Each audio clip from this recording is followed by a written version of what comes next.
Assalamualaikum warahmatullahi wabarakatuh. Yang terhormat Bapak dosen pengampu mata kuliah Ulumul Quran dan yang saya banggakan teman-teman kelas B jurusan PIAUD. Alhamdulillahirabbil alamin. Segala puji bagi Allah. Mari kita ucapkan. Karena atas segala nikmat dan rahmatnya kita dapat melaksanakan kuliah online ini. Dan sholawat serta salam mari kita curah limpahkan kepada Nabi besar kita, Nabi Muhammad Shallallahu Alaihi Wasallam. Kami dari kelompok 10 akan memaparkan materi mengenai ragam cara masyarakat menghidupkan Al-Quran. Sebelum itu, izinkan kami memperkenalkan diri terlebih dahulu. Saya Zahra Salsabila sebagai moderator sekaligus pemateri keempat. Lalu ada Rima Rahmatika sebagai pemateri ke-1. Selanjutnya Sevia Ratna Puspitasari sebagai pemateri kedua. Dan yang terakhir Tania Oktavianti sebagai pemateri ketiga. Selanjutnya saya persilahkan kepada teman-teman untuk menyampaikan materinya masing-masing. Bismillahirrahmanirrahim. Assalamualaikum warahmatullahi wabarakatuh. Saya Rima Rahmatika. Di sini saya akan menjelaskan tentang ragam cara menghidupkan Al-Quran. Sebagai hamba, Nabi, dan Rasulullah yang mendapat perintah Iqra, membaca seluruh tanda-tanda kekuasaannya, beliau mendapat anugerah dari Allah berupa ilmu serta hikmah dapat memahami apa yang terkandung dalam Al-Quran dan Sunnatullah. Seperti yang dikehendakinya, sebagai karunia-Nya yang banyak, apalagi setelah beliau mendapatkan anugerah ilmu dan hikmah, relativitas ruang dan waktu dalam peristiwa Isra dan Miraj, sehingga beliau memahami betul bahwa Al-Quran sungguh titik awal sekaligus titik akhir dari seluruh putaran tawaf seluruh alam semesta. Allah berfirman dalam surat Al-Baqarah ayat 269 yang berbunyi, A'udzu billahi minasyaitonir rajim. Bismillahirrahmanirrahim. Yu'til hikmata man yasha' wa man yu'tal hikmata faqad utiya khairan katsira wa ma yadhakkaru illa ulul albab. Yang artinya, Dia memberikan hikmah kepada siapa yang Dia kehendaki. Barang siapa diberi hikmah, sesungguhnya dia telah diberi kebaikan yang banyak dan tidak ada yang dapat mengambil pelajaran kecuali orang-orang yang mempunyai akal sehat. Dengan ilmu serta hikmah itulah Rasulullah SAW menghidupkan bukan membumikan Al-Quran, sehingga menjadikan akhlaknya dan menjadikan dirinya Al-Quran hidup menjadi suri tauladan yang baik bagi manusia, benar-benar budi pekerti yang agung. Rasulullah SAW menghidupkan firman Allah dalam Al-Quran, maka beliau selalu berada bersama Allah. Itu sebabnya Rasulullah SAW bersabda, barang siapa yang menghidupkan sunnahku, maka dia seolah-olah hidup bersamaku. Mungkin sekian dari saya. Terima kasih. Assalamualaikum warahmatullahi wabarakatuh. Allah menurunkan Al-Quran kepada Nabi Muhammad sebagai petunjuk dan pegangan hidup agar selamat dan bahagia di dunia dan akhirat. Namun, fungsi ini tidak akan terrealisasi kecuali dengan menghidupkannya. Menghidupkan Al-Quran tidak semata membaca, mempelajari, dan memahaminya, tetapi juga mengamalkan, mengajarkan, atau menyampaikan kepada orang lain. Allah berfirman dalam Al-Quran surat Shad ayat 29, Bismillahirrahmanirrahim. Kitabun anzalnahu ilaika mubarakul liyadabbaru ayatih. Mubarakul liyadabbaru ayatihi waliyatadzakkaru ulul albab. Yang artinya, kitab Al-Quran yang kami turunkan kepadamu penuh berkah agar mereka menghayati ayat-ayatnya dan agar orang-orang yang berakal sehat mendapat pelajaran. Ketika Nabi masih hidup, Al-Quran hidup melalui ucapan, tindakan, dan perilaku beliau. Dalam hadis disebutkan, seorang sahabat bertanya kepada Aisyah tentang akhlak Nabi. Aisyah pun menjawab, akhlak beliau adalah Al-Quran.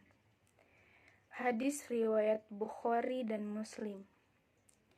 Allah pun menyebut Nabi Muhammad sebagai pribadi yang layak diteladani. Allah berfirman dalam Al-Quran surat Al-Qalam ayat 4. Wa innaka la'ala khuluqin azim. Yang artinya, dan sesungguhnya engkau benar-benar berbudi pekerti yang luhur. Ibnu Katsir dalam tafsir Al-Quran Al-Azim menjelaskan, ayat ini merupakan fondasi penting dalam meneladani Rasulullah pada semua perkataan, perbuatan, dan keadaan beliau. Dalam posisi beliau sebagai nabi, ucapan dan tindakannya selalu dibimbing Al-Quran, baik itu berupa wahyu Al-Quran yang kemudian tertera dalam Mushaf Al-Quran, maupun ilham yang kemudian menjadi sunnah, hadis, dan athar. Melalui beliaulah Al-Quran dan nilai-nilai ilahiyah hidup dan dipraktikkan sehingga orang-orang bisa mengikutinya. Saat ini, Nabi telah lama tiada.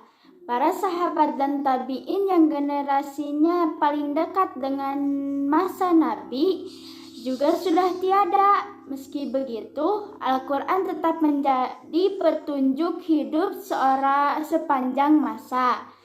Namun, fungsi itu tidak akan ada artinya jika tidak dihidupkan oleh ahli Al-Quran, yakni orang yang membaca, memahami, mengamalkan, dan mengajarkannya kepada orang lain. Dalam hadis disebutkan, Nabi bersabda, sesungguhnya Allah memiliki keluarga di antara manusia. Para sahabat pun bertanya, siapa mereka Rasulullah? Rasulullah pun menjawab, para ahli Al-Quran mereka keluarga Allah dan hamba pilihannya. Banyak cara untuk bisa menghidupkan Al-Quran menjadi sahabat sejati dalam hidup.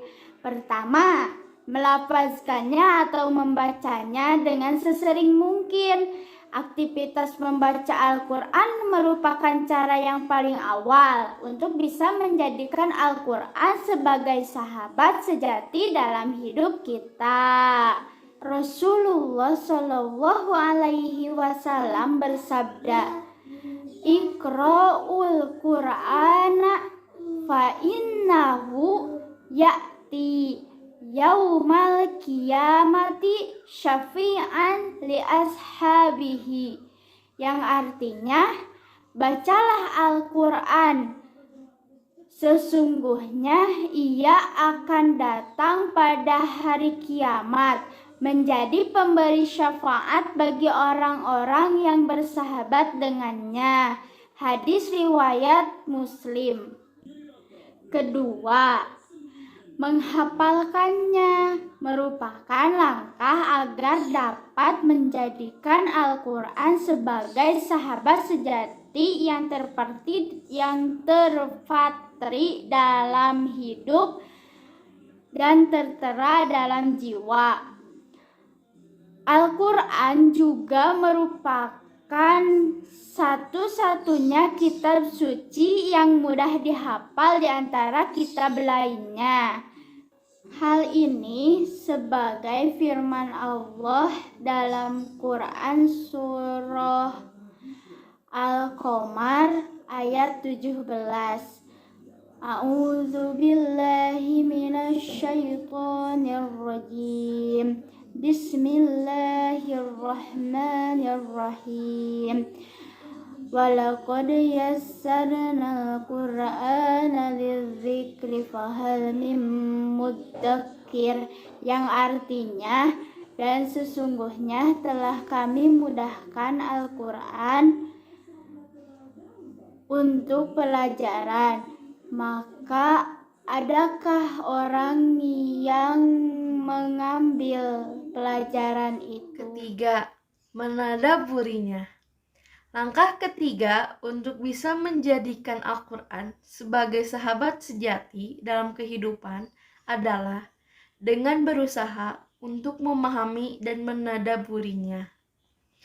Imam Jalaluddin As-Suyuti dalam kitabnya Al-Itqan fi Ulum Al-Quran menuliskan bahwa disunahkan membaca Al-Quran dengan tadabur, yang berarti berusaha merenungkan kandungan maknanya, dan tafahum, yang berarti berusaha memahami kandungan maknanya.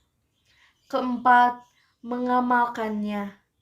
Langkah pamungkas yang harus dipastikan untuk bisa bersahabat dengan Al-Quran adalah berusaha untuk mengamalkan setiap ayat yang terkandung di dalamnya.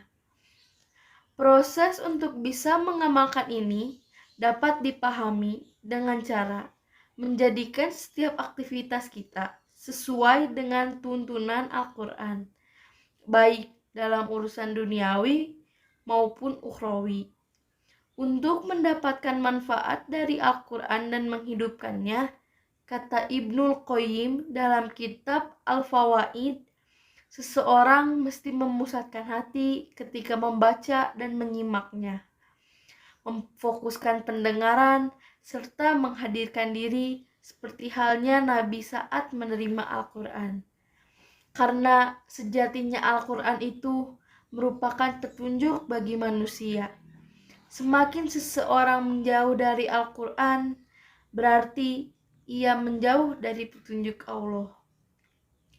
Al-Quran adalah petunjuk hidup orang beriman, dan karena itu ia sejatinya dihidupkan, bukan dijauhkan, apalagi dimatikan. Kesimpulan, maka dari itu, mari kita sama-sama menghidupkan Al-Quran dan menjadikannya pedoman hidup karena fungsi dan kedudukan Al-Quran dalam kehidupan itu sendiri, yaitu Al-Quran sebagai penyempurna kitab-kitab sebelumnya serta tidak tergantikan hingga akhir dunia, dan tidak ada kontradiksi di dalamnya.